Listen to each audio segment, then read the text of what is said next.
Hey there and welcome. Today we are going to talk about finding the patterns and identifying missing numbers from a table of values.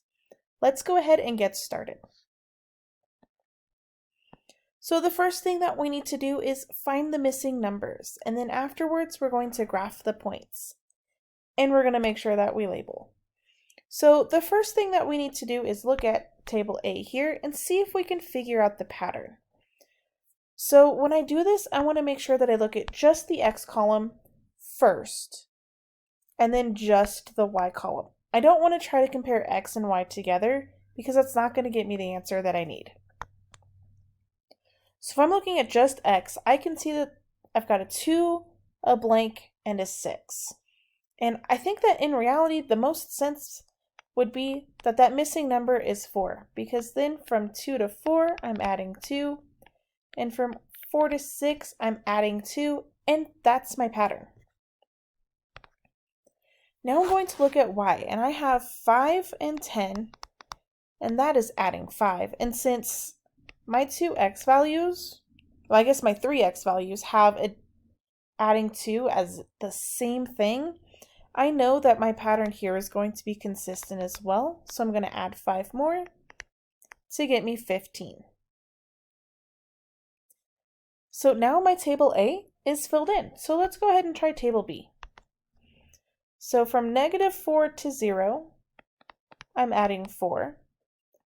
So let's try adding 4 here and then adding 4 here to see if that pattern stays consistent all throughout. So we said that -4 plus 4 is 0. 0 plus 4 is 4. And then 4 plus 4 gives me 8. Which means that our pattern stayed consistent, which is good. That means that the bottom pattern for our Y values is going to remain consistent as well.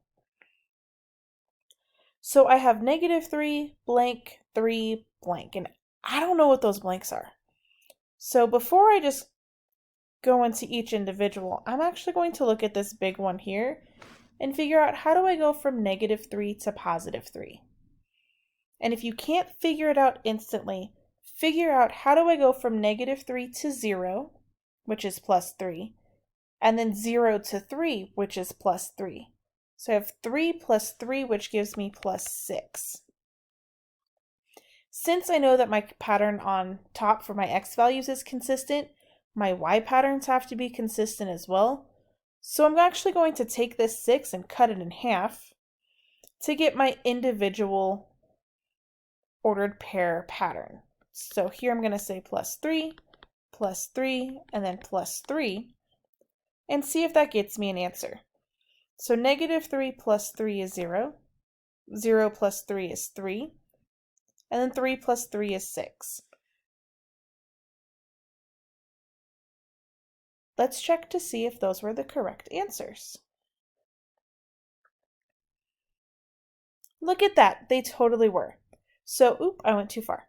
Now we're going to go ahead and graph these points. And since we covered graphing in the previous video, just go ahead, pause this video, graph these points for yourself, and see if you get the correct answer. All right, so here are the solutions to that graph.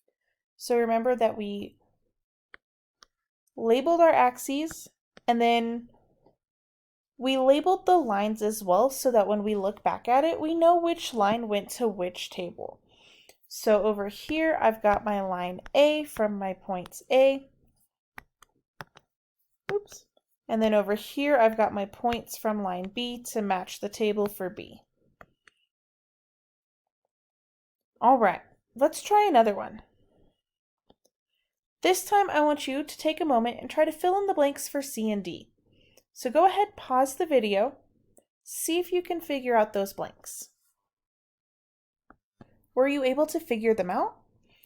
If you were, fantastic. If not, just look for those patterns again. So remember, we just look at X. So for table C, to go from -9 to -6, I'm going to add 3. -6 to -3, I'm going to add 3. And so if I continue that pattern, I'm going to add 3 more to get 0. And then add 3 more to get 3. And then on the bottom, to go from, oops, so there was a blank there, right? And so I'd go from 8 to 0, which is minus 8. And since I have one box in the middle of that, I'm going to cut that 8 in half. So that tells me that here I minus 4, and then minus 4, and then minus 4, and minus 4. And that pattern does make sense with the tables of values that we got. Right? And then similarly, over for table D, I see that to go from 10 to 6, I subtracted 4. And so I'm going to continue that pattern to see if it works. And it totally did. And then for the Y's, oops, we don't have that one. You only had 5 and 9. So I know that to go from 5 to 9, I had to add 4. So I'm going to continue that pattern everywhere else as well.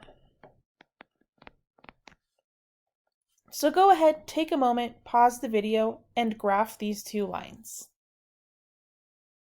All right, here are my two lines for line C and D. And if you notice for line D, we had a point that was larger than what the graph gave us, which is totally fine. We just had to guesstimate where that final point went, and it's not a big deal. Is it absolutely perfect? Probably not. Is it roughly in the spot that it would be in? Yes, because it continued that straight line that we made. And that's it this time. Until next time, I'll see you later. Love you, bye.